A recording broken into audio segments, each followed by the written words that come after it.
Brigade ke-43 Ukraina melancarkan serangan brutal pada peralatan tempur militer Rusia.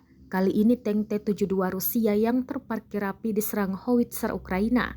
Rekamannya beredar di Telegram pada Sabtu 20 Mei 2023. Dalam keterangan unggahan disebutkan penembak dari Brigade ke-44 Angkatan Bersenjata Ukraina menembakkan tank Rusia. Sekali pukulan howitzer berhasil menyikat habis tank Rusia. Drone pengintai Ukraina juga merekam ledakan dahsyat pada tank. Tak ada korban jiwa yang dilaporkan dalam serangan kali ini. Namun lokasi tank tersebut tidak dirincikan.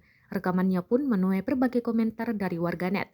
Dan diketahui pula hingga kini perang Rusia-Ukraina telah memasuki hari ke-451.